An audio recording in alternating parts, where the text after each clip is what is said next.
al doctor Diego Garcilaso, que ya se ha conectado. Entiendo que ya nos escucha. Diego, ¿cómo le va? Buen día. Sergio Fischer lo saluda. ¿Cómo está? ¿Cómo anda, Sergio? ¿Se me escuchan bien? Sí, perfecto. Claro.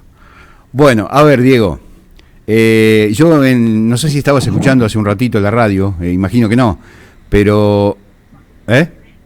No, estaba Bueno, yo recién decía que había sido prácticamente un frontman en esto de la pandemia, era uno de los tipos que más salía lo de tipo con todo respeto, ¿no? Digo, perdón. Uno de los médicos que le puso la cara a la pandemia desde el minuto cero, tratando de explicar lo que muchos no entendíamos y la verdad es que siempre ha sido muy, muy didáctico. Y por eso te molestamos casi fuera de agenda, porque fue hace un ratito nada más, vimos una publicación en el www.infoparaná.com.ar donde se hace referencia a la aparición de una bacteria. El título me llamó la atención, yo no sé quién es el editor de infoparaná.com.ar, pero bueno, dice alarma por circulación de bacteria mortal.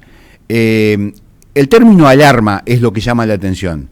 ¿Hay que alarmarnos ante la presencia de esta nueva bacteria que comenzó a circular?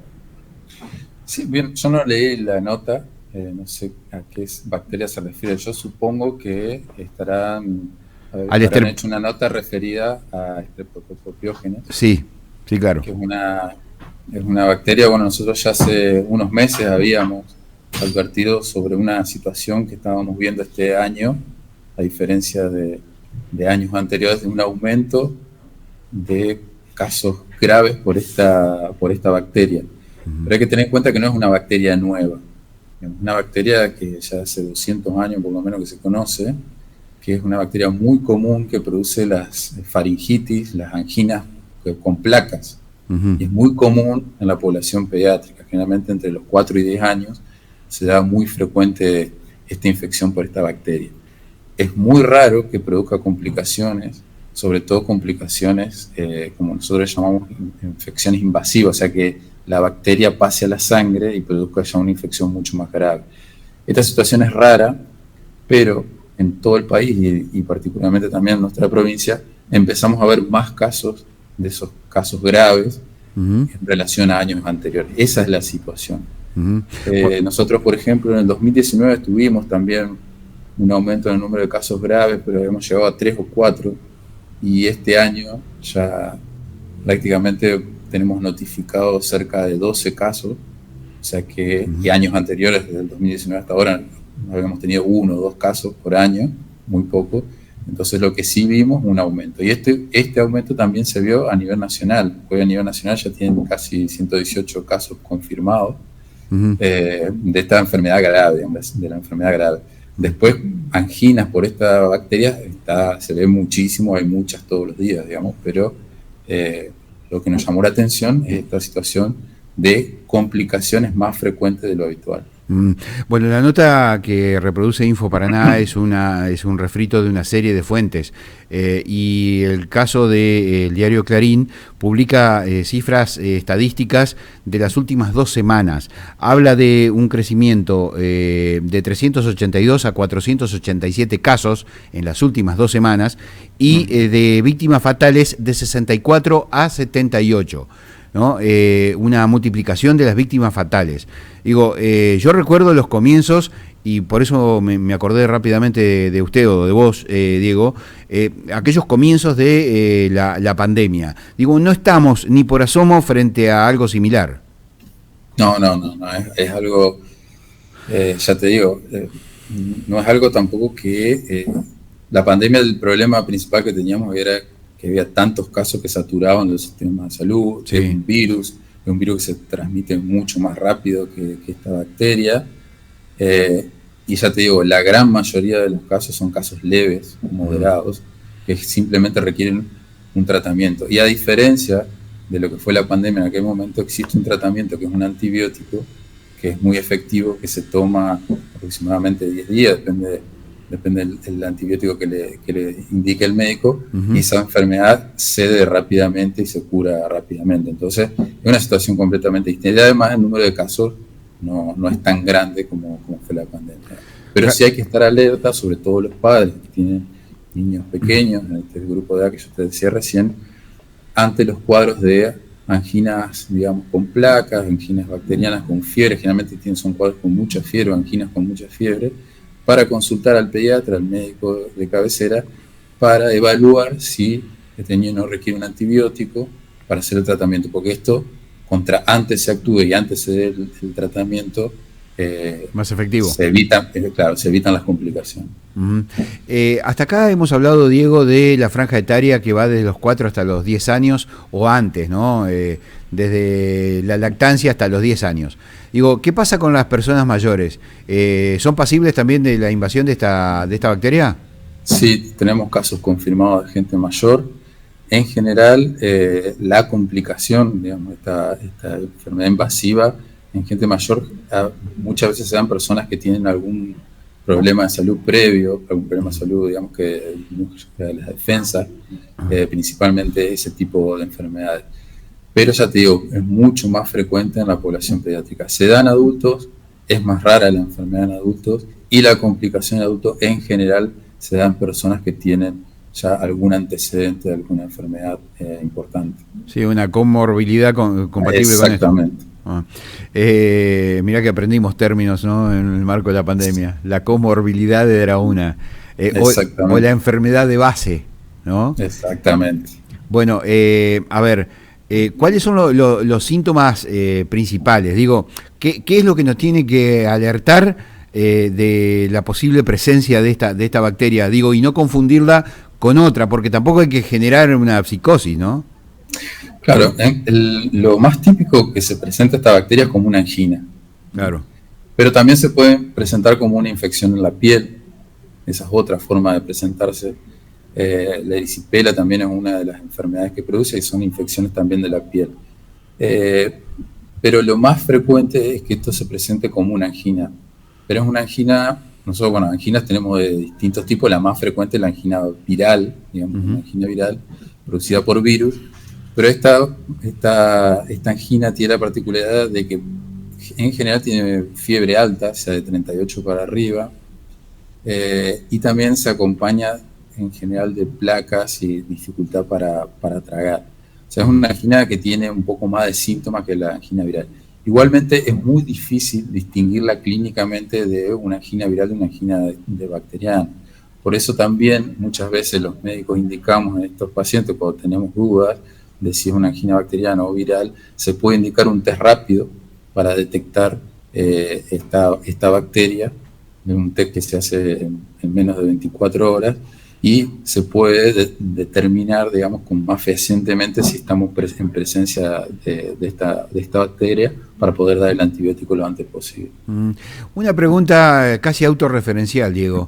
Yo de muy chiquito tuve una intervención quirúrgica, no tengo amígdalas, por eso tengo casi resuelto el tema anginas. Pero los dolores de garganta comenzaron a aparecer nuevamente y post pandemia, digamos. Digo, ¿quedamos susceptibles por alguna razón? Digo, yo fui 2 veces, una vez sintomático con alguna complicación y otra vez asintomático pero portador del virus de la pandemia. ¿Quedamos con alguna comorbilidad aquellos que padecimos o no tiene nada que ver una cosa con la otra? Mira, no te puedo decir que sí ni que no, porque todavía de COVID todavía se está investigando, sí. Todavía estamos aprendiendo sobre todo lo que es el post-COVID o el long-COVID que se llama. Digamos, hay mucha gente que quedó con secuelas de distinto tipo por muchos años, digamos, ya porque ya se pasaron varios años. Sí. Entonces, es muy difícil decir que sí o que no. En general, la verdad que la mayoría de la gente ha resuelto, sobre todo los que tienen unas infecciones leves y moderadas, han resuelto estos cuadros y no han tenido ninguna secuela por el COVID. Los que han tenido cuadros graves sí han tenido muchas secuelas, sobre todo pulmonares, algunas cardíacas también. Pero hay gente que también todavía sigue, por ejemplo, persistiendo los síntomas con la pérdida del olfato. Hay gente que todavía tiene problemas neurológicos que han tenido también por COVID. algunos problemas también psicológicos que se han planteado, y todavía se está estudiando, o sea que no te puedo decir fehacientemente, mira, no, no es así. Pero tampoco afirmado. Claro, entonces todavía estamos aprendiendo sobre lo que tiene que ver con el COVID, que dentro de todo, de los virus que conocemos, es uno de los más nuevos. Si bien la nota estaba referenciada en el Streptococcus pyogenes, que es la bacteria esta que es similar y compatible con una angina de las tradicionales, derivamos en esto del COVID, porque también es una enfermedad con síntomas respiratorios, ¿no? Volviendo sobre COVID, ¿desapareció? No. La respuesta es categórica. Sigue habiendo casos positivos. Exactamente, todas las semanas seguimos confirmando casos positivos. Lo que tuvimos un pico ahora hace unos meses de casos, habían aumentado, los casos venían aumentando, pero ahora volvió a descender el número de casos. Tuvimos en este invierno tuvimos una gran cantidad de casos de influenza, de gripe. Sí. Aumentaron muchísimo los casos de gripe en relación a COVID. Después, en agosto, en los últimos meses, empezó a bajar y aumentó un poco COVID, y ahora volvió a descender los casos de COVID. Lo que sí estamos viendo es muy pocos pacientes internados en terapia por COVID, en relación a años anteriores. Digamos. Tenemos 1 o 2 casos por semana de pacientes que ingresan a terapia, y en general son pacientes de edad, digamos, mayores de 65 años. ¿Y con comorbilidades? En general sí, son pacientes con comorbilidades de los grupos de riesgo. Bueno, yo no quiero robarte mucho más tiempo, pero bueno, volviendo, para darle un cierre al tema COVID, digo, mencionás que hay todavía pacientes que requieren de atención en terapia intensiva. Digo, no son muchos, pero son algunos. Digo, ¿cómo está el sistema hoy? Digo, toda esa inversión que se hizo oportunamente, supongo debe haber fue oportunamente, digamos, suficiente, nunca llegó a colapsar, pero digo, ¿qué se hizo con todos esos recursos? ¿Siguen estando disponibles? Sí, lo que pasa generalmente en todas las pandemias. Los sistemas de salud, digamos, se ven obligados a mejorar, por decirlo de alguna forma, porque, por ejemplo, se abrieron terapias o áreas de terapias que antes no estaban y que siguen ahora funcionando y que se siguen ocupando para otra patología, claro, pero que se siguen ocupando. Lo mismo pasa con los recursos, por ejemplo, de laboratorio. Por ejemplo, en el 2000, el laboratorio de epidemiología, el primer laboratorio de epidemiología, se creó durante la pandemia del H1N1. Y bueno, ese laboratorio se había quedado muy chico, y durante esta pandemia quedó claro que se requería aumentar de la capacidad de este laboratorio, no solo por cuestiones de COVID, sino por otras patologías que también queremos avanzar en el futuro para que se puedan realizar, sobre todo lo que está relacionado a la parte genética. Y bueno, y hoy se pudo también llegar a tener un laboratorio mucho más especializado, con muchas mejores condiciones para hacer incluso estudios más complejos. Entonces toda esta situación, digamos, quedó, la gente también estaba como mucho, no solo las personas, como vos decías, hoy ya tenemos conceptos, ya hablamos de palabras que antes no conocíamos, la gente ya conoce mucho sobre la epidemiología, sobre las enfermedades infecciosas, y también los profesionales aprendieron muchísimo respecto al manejo de estos problemas de las epidemias y sobre todo de las epidemias por virus respiratorios. Entonces ha quedado ya como una estructura armada, tanto en lo que es recurso humano como en lo que es recursos materiales, que obviamente que la llegada de un nuevo virus nos va a agarrar en mejores condiciones. Bueno, son las buenas noticias que quedaron de una mala noticia, ¿no? Porque mucha gente... Sí, es el aprendizaje, digamos. Sí. Diego, la última, volviendo sobre COVID, porque aprovecho la oportunidad, la verdad que te saco de agenda, no sé si corresponde o no periodísticamente, pero me quedó un concepto dando vueltas por allí, el concepto de problemas psicológicos. Cuando hablamos de problemas psicológicos, ¿De qué hablamos puntualmente? Digo, porque uno asocia el problema psicológico quizás a ese temor permanente a estar nuevamente contagiado. La verdad que no logro asociarlo a un tema psicológico al COVID. Sí, es muy difícil, digamos, hay procesos de investigación que se están llevando adelante, pero obviamente que es muy difícil todo lo que está relacionado a la investigación con las cuestiones psicológicas, son muy complejas, ¿no? Uh-huh. Pero hay personas que han quedado con cuadros o fóbicos, por llamarlo de alguna forma, o también depresivos, relacionados, o no sé si relacionados o desencadenados por la pandemia. Uno podría decir que pueden llegar a ser desencadenados, más que nada, claro, porque obviamente que tiene que tener un contexto previo, digamos, o tiene que tener la gente digamos, no sé cómo decirlo psicológicamente, pero como una predisposición a tener estos problemas, y la pandemia generó como un desencadenante de esa situación. Hay gente que ha quedado con situaciones fóbicas relacionadas a todo lo que tiene que ver con los virus, con las infecciones, y también que ha desencadenado o ha empeorado, digamos, su sintomatología al respecto, y también algunos cuadros relacionados a depresión. Sí. Eso es lo relacionado a lo psicológico. Después, bueno, hay cuadros neurológicos también, y, bueno, más complejos. Claro, lo psicológico puede estar hasta relacionado siquiera con el COVID, sino con los efectos colaterales del COVID, por ejemplo, el encierro, digamos. Se puede asociar a un montón de cosas. O sea, no es, sí, igual, a lo mejor no es una patología clínica. Sí, igual nosotros creemos que básicamente lo que tuvo que ver con el confinamiento no creemos que haya sido lo más importante que afectó psicológicamente a la gente, sino el haber vivido un desastre, digamos, sanitario, como fue una pandemia de estas características, y que, bueno, mucha gente perdió familiares, perdió amigos, estar en ese contexto de una enfermedad con mucha incertidumbre, que no teníamos tratamiento, que no existía una vacuna.